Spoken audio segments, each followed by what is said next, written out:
Imagine a village. Picture its houses nestled in a valley. The people there are prosperous, they are happy, but they are also greedy. They ignore the warnings whispered on the wind. They do not see the danger growing above them. This is the story of Pleurs, a village swallowed by its own desires.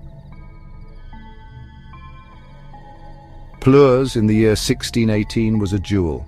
The Swiss village thrived, nestled in the heart of the Alps. Its beauty was unparalleled, with stone houses and cobblestone streets that seemed to be plucked straight from a fairy tale. The village was a bustling hub of activity where life was vibrant and full of promise. Trade routes brought riches from far and wide. Merchants from distant lands came to Pleurs, bringing with them exotic goods and stories of far-off places. The marketplace was always alive with the sounds of haggling and laughter. The villagers wore fine clothes made from the finest fabrics, adorned with jewelry that sparkled in the sunlight. They built grand houses that stood as a testament to their prosperity. These homes were filled with luxurious furnishings and art. The villagers often gathered for lavish banquets where tables were laden with sumptuous food and drink. They celebrated their good fortune with music, dance and laughter, their hearts full of joy and contentment. Life was good, but a darkness lurked beneath the surface. The mountain that loomed over Pleurs was both a protector and a silent threat. Ominous clouds would sometimes gather, casting a shadow over the village. The villagers, however, paid little heed to these signs, too engrossed in their daily lives and the pursuit of wealth. The villagers' hearts were consumed by greed. They always craved more, never satisfied with what they had. Gold coins and jewelry became symbols of their success, but also of their insatiable desire. This greed began to sow discord among them, leading to arguments and conflicts. The once harmonious village started to fracture under the weight of their avarice. They forgot the mountain that watched over them. They did not see the cracks that were beginning to show. The very foundation of their village was at risk, but they were blinded by their pursuit of wealth. The mountain, once a symbol of stability, now showed signs of impending disaster. Yet the villagers remained oblivious, their eyes fixed on their treasures, unaware of the looming danger. The mountains held more than beauty. They held secrets. One such secret was gold. A rich vein was discovered in the heart of the mountain. The villagers went wild. Gold became their sole obsession. They dug deeper and deeper into the mountain's heart. They ignored the tremors that shook the ground. They disregarded the whispers of the wind. They were blind to everything but gold. The mountains were old. They held ancient magic. Protecting this magic were the gnomes. Small and unseen, they lived within the mountain's heart. They watched the villagers with growing concern. The gnomes understood the danger. They tried to warn the villagers. They left stones on their doorsteps, arranged in patterns of warning. They whispered on the wind, their voices filled with urgency. The villagers awoke to find the stones. They saw the patterns.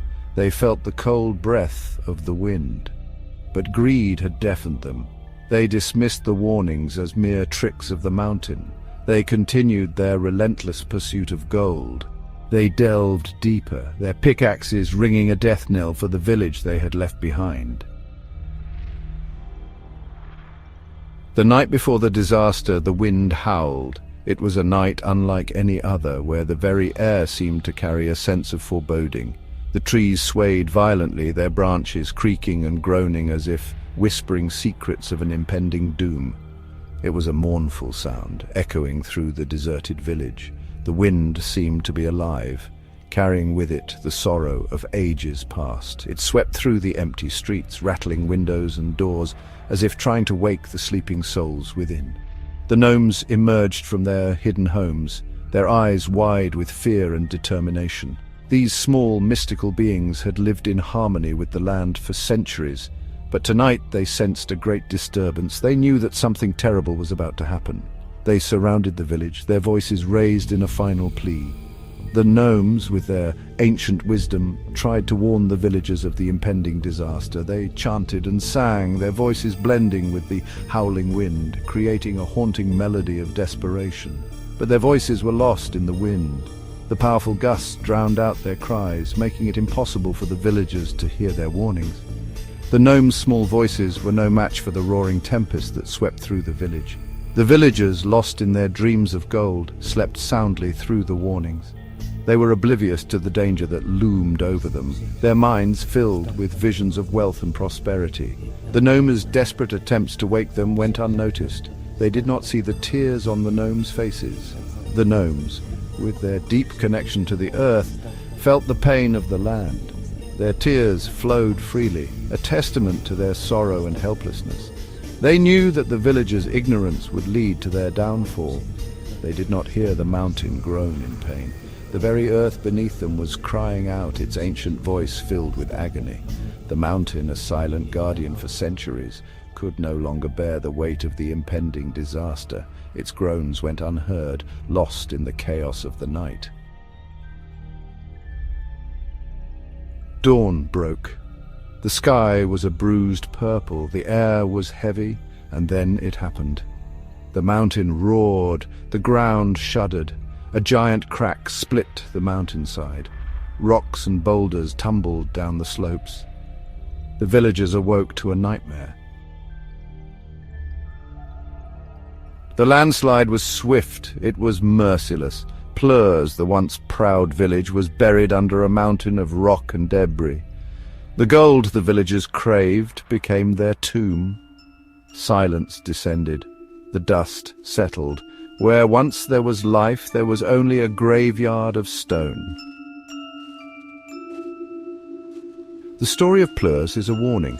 It is a tale that has been passed down through generations, a cautionary narrative etched into the very fabric of our history.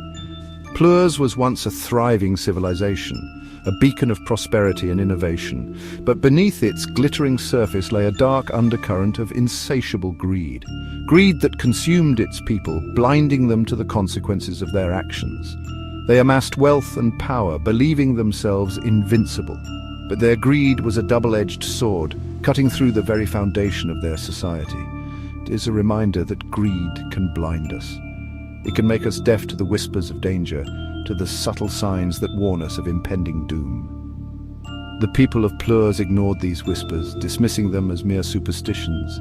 They covered their ears, refusing to listen to the voices of caution.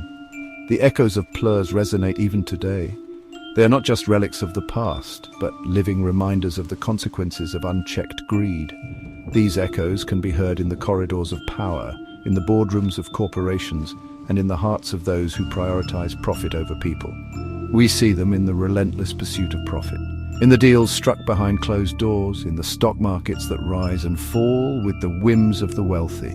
The same greed that brought down Pleurs is alive and well in our modern world, driving decisions that affect millions. We hear them in the destruction of our environment, in the rivers choked with pollution, in the forests razed to the ground for the sake of progress. The echoes of Pleurs are in the cries of the earth, pleading for mercy as we strip it of its resources. We feel them in the widening gap between the rich and the poor, in the stark contrast between opulence and poverty, in the lives of those who struggle to survive while others live in excess. The echoes of Pleurs are in the inequality that divides us, a constant reminder of the cost of greed. The gnomes of Pleurs still whisper their warnings. They speak through the ancient scrolls and stone carvings, through the stories passed down from generation to generation. They remind us that the lessons of the past are still relevant today, that we must heed their warnings if we are to avoid the same fate. The question is, are we listening? Are we paying attention to the echoes of Pleurs, to the warnings that reverberate through time? Or are we, like the people of Pleurs, blinded by our own greed, deaf to the whispers of danger? The choice is ours, and the consequences are inevitable.